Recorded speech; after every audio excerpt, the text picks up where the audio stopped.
Hello అండి, welcome to my channel Dikshita vlogs. మీకు మా వీడియోస్ నచ్చినట్టయితే లైక్ చేయండి, షేర్ చేయండి, అలానే సబ్స్క్రైబ్ చేసుకోండి.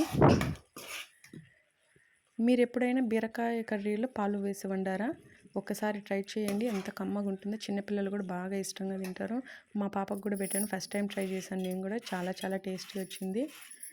నేను శ్రావణీస్ కిచెన్ ఛానల్లోకి వెళ్ళి వాళ్ళ వీడియోస్ చూసి చేశాను. నిజంగా చాలా అంటే చాలా బాగుంది. థ్యాంక్ యూ శ్రావణి గారు.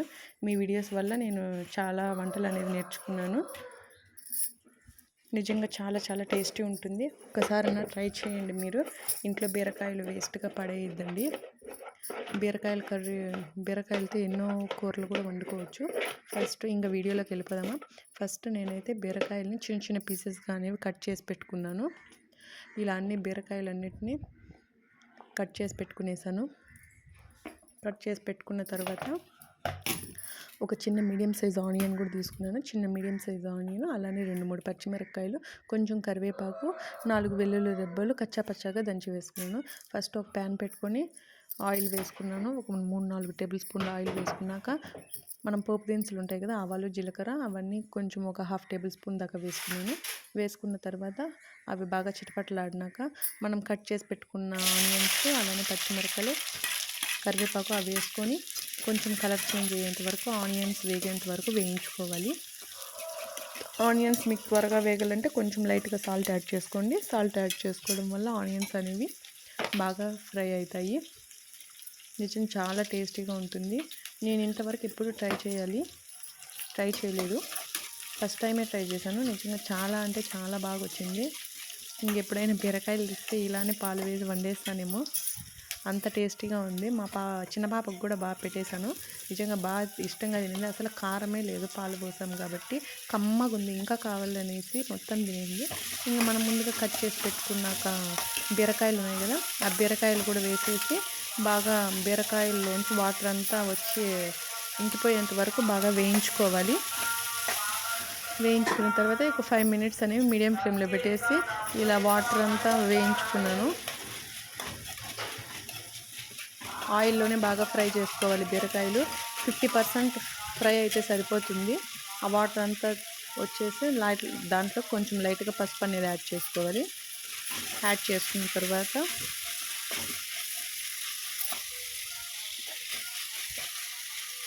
సారీ అండి, నా కెమెరా సరిగ్గా, నా ఫోన్ మా పాప నీళ్ళల్లో వేసేసింది, అందుకనేసి నా కెమెరా సరిగ్గా క్లారిటీగా కనపడలేదు. మీకు నా వీడియోస్ కొంచెం గజిబిజిగా ఉండొచ్చు, మసకగా, కానీ ఏం చేస్తామో అలానే వీడియో తీశాను మీకు షేర్ చేద్దామనేసి. నిజంగా చాలా అంటే చాలా బాగుంటుంది. ఇది రైస్లోకైనా, రైతాలోకైనా, ఇంకా చపాతీలోకైనా సైడ్ డిష్గా సూపర్ టేస్టీ ఉంటుంది. చాలామంది దోశలోకి కూడా తింటారు. నిజంగా చాలా బాగుంటుంది. నేను 1/2 టేబుల్ స్పూన్ కారం వేసుకొని దాంట్లోకి కొంచెం ధనియాల పొడి అనేది వేసుకున్నాను. ఒక 1/2 టేబుల్ స్పూను వేసుకున్న తర్వాత మీ దగ్గర కొంచెం చికెన్ మసాలా ఉంటే యాడ్ చేసుకోండి, లేకపోతే గరం మసాలా ఉన్నా కానీ యాడ్ చేసుకోవచ్చు. యాడ్ చేసుకున్న తర్వాత ఇలా మొత్తం ఒకసారిగా కలుపుకోండి. మీడియం ఫ్లేమ్లో పెట్టుకొని బాగా వేయించుకోండి. ఆయిల్ సపరేట్ అయ్యేంత వరకు వేయించుకున్నాక మనం ముందుగా మీరు పచ్చిపాలన్నా వేసుకోవచ్చు, లేకపోతే కాంచి చల్లార్చిన పాలన్నా వేసుకోవచ్చు.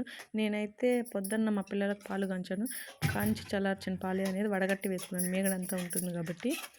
ఇలా వేసుకున్నాక దాంట్లో కొంచెం వాటర్ యాడ్ చేసుకోవాలి. ఉత్త పాలు అంటే కొంచెమే ఉంటాయి కదా, మొత్తం బాగా వాటర్ యాడ్ చేసుకొని కలుపుకున్నాక హై ఫ్లేమ్లో పెట్టుకొని బాగా పొంగొచ్చేంత వరకు తెల్లించుకోవాలి. ఇది కొంచెం చిక్కబడేంత వరకు మనకు గ్రేవీ కన్సిస్టెన్సీ ఎలా కావాలంటే అలా ఉడకబెట్టుకోండి. ఇలా బాగా దగ్గర పడేంత వరకు బాగా వేయించుకోండి. నిజంగా చపాతీలో కూడా సైడ్ డిష్గా చాలా బాగుంటుంది ఇది. అసలుకి ఇలా చేస్తారని కూడా నాకు తెలీదు. నేను అంతే అండి, అంతా యూట్యూబ్ మహిమ. ఇప్పుడు యూట్యూబ్లో చూసి వంటలు చేసేది, యూట్యూబ్లో చూసే అన్నీ చేసేది, యూట్యూబ్లో చూసే టైలరింగ్ కుట్టేది. అందరూ బాగా అడిక్ట్ అయిపోయారు యూట్యూబ్కి. అందరూ యూట్యూబ్ చూసి అన్నీ నేర్చుకుంటున్నారు. ఎవరు బయటకు వెళ్ళి ఏమీ చేసుకుని కాలం అలా మారిపోయింది ఇప్పుడు. ఇంక మన పిల్లల జనరేషన్ అంటే వాళ్ళు వాళ్ళు పెద్ద అయ్యే వరకు వాళ్ళ జనరేషన్ ఎలా ఉంటుందో మన జనరేషనే ఇలా మారిపోయింది. ఇలా చిక్కబడేంత వరకు, దగ్గరికి వచ్చేంత వరకు బాగా వేయించుకోవాలి. ఇలా వేయించుకున్న తర్వాత లైట్గా సాల్ట్ తక్కువైతే కొంచెం లైట్ సాల్ట్ యాడ్ చేసుకున్నాను అంతే. నేను ఇంకేం చేయలేదు. నాకు ఈ కన్సిస్టెన్సీ సరిపోతుంది. రైస్లోకే కాబట్టి నాకు సరిపోతుంది. ఇంతే. స్టవ్ ఆఫ్ చేసేసి ఎంతో టేస్టీగా ఉంటే బీరకాయ మిల్క్ కర్రీ అనేది రెడీ అయిపోయింది. చాలా టేస్టీగా ఉంటుంది. ఒక్కసారైనా ట్రై చేయండి. సూపర్ టేస్టీగా ఉంటుంది.